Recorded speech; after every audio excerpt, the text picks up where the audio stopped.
Hey dear viewer, welcome to episode 8. Let's add a 0 to that, shall we? And then we get 80, as in 80 million defense XP. Now, how is that to start an episode with? When I use melee, I have my settings on balanced, so that means that the other elite skills will follow shortly. Rush of Blood didn't go as good as in last episodes. This time I only managed to complete 16 waves. My excuse is that there were a lot of tormented demons. I'm not really used to fighting them. So, I'm not that fast at prayer switching and weapon switching. It has been a very long time since I fought them. I expect a year and a half since I properly camped them, I mean. Anyway, like always, my XP goes to summoning. And sadly there's nothing special in the rewards. I can't really name one item I like. This is the elite clue from the skeletal horror. And as you can see, something's wrong with this picture. The runes in this knot puzzle don't have the correct color. So that's an NXT bug. But yeah, it's the beta, so that was to be expected. And of course that's the reason why they released the beta, so they find bugs like these. Now for the reward. 234k, that's not too bad. But I don't like those firelighters. And especially not when they're purple. So let's go ahead and reroll. 237k. The value has slightly improved. It may only be 3k, but I'm happy with it. Especially when you look at the items I got. A dragon helm, an armadillo kite shield and an ancient full helm. I mean, I can't complain at all. This reroll is far better. Now for the Aquarium Clue. And look at the graphics of NXT. I love it so much. It's so good. If everything goes as planned, it should be released in April. I hope they don't mean the 1st of April. I would not be happy. But now for the reward. 212k. Anything above 200k and I'm not complaining. I like those royal dragon hides. But that 40k worries me. I know that when you get 100k, you miss out on a blood dye. But I wonder if it's the same for 40k. If I'm missing out on a druidic piece or something. Or maybe a shadow or barrows dye. I'd rather have those, of course. But yeah, you get what you get. There's nothing to change that. And another 40k. Well, a bit more. Gotta love the mech weekly. But I'm not that fond of the dungeoneering lamp. I'm still not maxed in it. So I'll destroy it. In last episode I briefly talked about the mimic. I said that the elite mimic was very tough. And I wasn't even getting close to beating it with magic and ranged. So I gave it another try. This time with melee. And it went so much better. I can't believe I didn't try that on the first day. I actually tried it on the last day. That's typically me. But yeah, I actually got the kill this time and I'm very happy about that. During this fight I had to use food, but I actually managed to kill it without using food, or without using potions, or without an aura, or without a screamshaw. But I already made a video of that, so check it out if you want to see it. I'll put a link to that in the description. I still need a couple of hundred Limpwurt roots. That's a tough word to say. You know, to make super strength potions. I may as well go collect them. And with a new drop log I can now see how many I collected. And that during a set time frame. The time frame I used for this is a yak pouch. Now I didn't summon this yak right at the start, but I summoned it when my inventory was full. Because yeah, that's the most logical thing to do, of course. Also I kept collecting Limpwurt roots after my yak disappeared, because he disappeared in the middle of a trip, basically when he still was empty. So the amount you see is the total amount of Limpwurt roots I collected in that time frame after I banked for the last time. Also know that this isn't 58 minutes of collecting. I've been hopping worlds, and each time you hop a world, the duration of your familiar shortens. That's a sad thing, but it's better than not hopping. Yeah, I reset the drop log interface right before I started the trip, and the other items you see in the drop log are hill giant drops. I collected those with area loot, when picking up the Limpwurt roots, of course. And I got to say, I'm a really big fan of that loot interface. I've picked up on farming again. It was about time. I collected quite a bit of herb seeds, and I've barely been doing any farming in the last couple of months. So it was definitely time to return to that. And look at that, already 88 herbs in one trip. I've seen better, but I've seen a whole lot worse too. So I'm quite happy with that. And by the way, I'm doing 7 patches. To collect bird's nest for the double XP weekend, I killed a giant mole. I killed it for about 55 minutes, and in that time I got 20 kills. I might have been able to kill more, but I don't want to waste too many supplies on it, because it's not really the toughest boss to fight. Anyway, this is what I got. I got exactly 100 mole parts, and that in turn is 100 bird's nests. But to be honest, I expected to get more. And now I'm starting to wonder how many crushed nests I could get from Kriara's minions in the same time frame. I guess I'll have to test that one day. Ideally would be when I get a Kriara Reaper task. The rest of the loot isn't that impressive either, but that I did expect. However, I do like the pure essence. I'm in a farming mood lately, so I decided to restore the cabbage patch at the Edgeville monastery.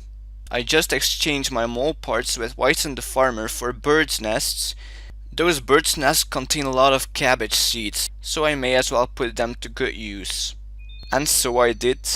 Et voila, the cabbage patch has been restored. Also, I didn't want to record which seeds I got from all those bird's nests, because that would be really hard to keep track of, since I already have quite an amount of seeds. And besides, I don't think that's very interesting anyway. But if you would want to see something like that in the future, feel free to post that in the comments. Double XP weekend is almost there. In fact, next time I play, the double XP weekend will have begun. And this is what I've collected for it. As you see, I have many Herblore supplies, and therefore Herblore is my #1 priority. But when the voice of Seren is on the Anla district, I will switch to summoning, and I'll only be making yak pouches and winter storage scrolls, because I'm in need of those. And if there's time left, I'll be cooking my raw rocktails and my raw monkfish. I might also squeeze smithing in there. So as I said, my goal for this double XP weekend is to use as many supplies as possible, starting with Herblore, of course. When it comes to XP goals, I don't really have any, though 90 mil Herblore XP would be nice. At the moment my Herblore XP is 84 mil, so that should be doable. I'm also resetting all rune metrics trackers. That way I'll more accurately be able to show how much XP I've gained. But resetting is more difficult than I thought. I guess you can't reset everything by one press of a button. Something like that should really be made possible. I'll just have to manually reset them, I guess. I still have to get used to this system. Alright folks, it's time. Double XP weekend is here. So far I've already done a herb farming trip, but the lag is awful, so I don't know if I want to do any more of that. Now I'm doing a Herblore, until I run out of supplies, of course. And as you see, I'm using the legacy interface. I prefer that interface during bank standing skills, such as Herblore, which, as I said 1,000 times, that I'm doing that right now. Also, I won't be recording a lot this weekend. I only plan to record milestones. So for example, when I get 90 mil Herblore XP, if I get it of course, then I'll record it.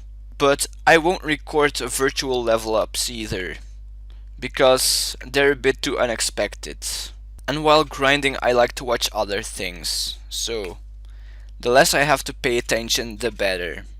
And here's the Amlot hour, so that means it's summoning time. And as I said before, I'm only making yak pouches and winter storage scrolls. And there it is, 30 mil summoning XP, my first milestone of the weekend.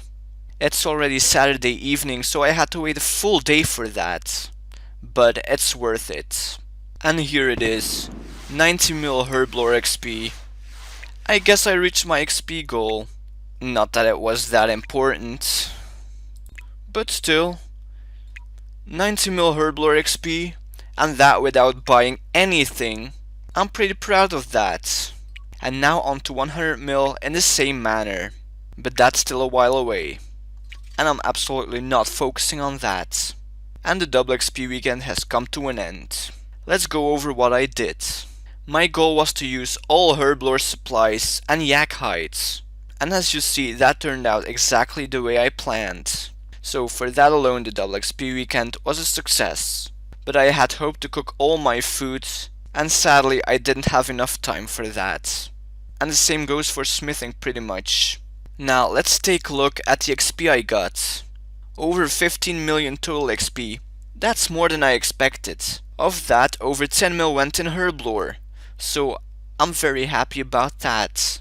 It also exceeded my expectations. I only had 1.5k yak hides. How that turned into 2.5 mil summoning XP, I don't know. But hey, I'm pretty impressed with that as well. I didn't have any expectations for cooking, but almost 2 mil, that is something. Smithing was my lowest priority, so it makes sense that it didn't get that much XP. I did hope to do more farming, but the lag in World 2 was too horrible. I couldn't even walk properly, so I thought it would be best if I didn't focus on that. And besides, I had enough to do anyway. And since I gained a lot of XP in Herblore, I show you how much XP I have right now. 95 million, that's pretty nice, isn't it? That means 9 million until level 120. But that's something for the next double XP weekend. And that'll be 120 Herblore without buying anything.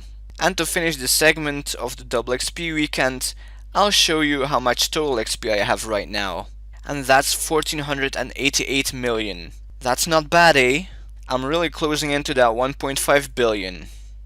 But that'll take a couple of weeks at best. And a system update? What's that going to be? I certainly didn't expect one after a double XP weekend. But I'm certainly not complaining. It's been over a week now since my last episode. So, I can end this episode as I began it, with my weeklies, starting with once more Rush of Blood. And this time it went much better than at the start of this episode. I had a couple of tormented demons and this time they went pretty good. Now I was able to properly switch my weapons and prayers. I guess I'm getting used to them, so that's all good. And therefore I've almost managed to complete 20 waves. I was so very close. As is tradition nowadays, the XP book once again goes into summoning. And the rewards, they're pretty sloppy. Is this what I get from reaching wave 19 in Rush of Blood? That is downright awful. But one day I'll get a pair of Glacier boots in there. Mark my words. Now let's see what I get from the Skeletal Horrors Elite Clue. 258k, that's a decent reward. But there's no item that really pops out though. Though that palm tree seed is rather nice. And now for that Aquarium Clue. 241k is decent as well. I could re-roll, but my gut feeling tells me to keep it. I guess it must be because of those dwarf wheat seeds and those onyx ball tips. And again 40k cash. Did I really just miss out on another great item? Luck is really not in my favor lately. And one more thing, during March you can buy all Golem outfit pieces at the Thaler shop. This ends on the 31st of March, so better take advantage of it while you still can. But it's not cheap. One piece is 950 Thalers. I personally saved up my Thalers especially for this moment. I just knew something like this would enter the Thaler shop. So I'll go ahead and buy all the pieces I still need. I barely have enough points for it though. But hey, it doesn't matter. As long as I'm able to complete my magic golem outfit set.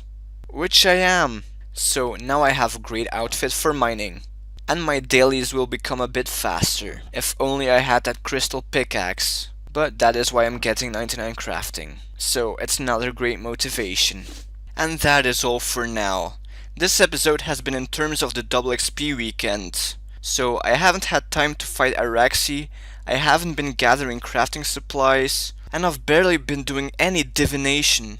I have, however, been fishing, but the amount is negligible. By next episode, I'm picking up to a couple of things again. I want to primarily focus on Araxi, so I'll try to be doing 4, 5 or 6 kills a day now. Secondly, it's about time to start using my 50 Shades of Traskelion, but that'll probably be spread out over a couple of episodes. And depending on how much time I have left and how I feel, I may try to do Beastmaster Durzak. But no promises here. Well, the thing is, I really need to get those Mazcab abilities. Anyway, thanks for watching. I hope you've enjoyed this episode. And leave a like if you did. If you want to see more, be sure to subscribe. See you guys in the next episode.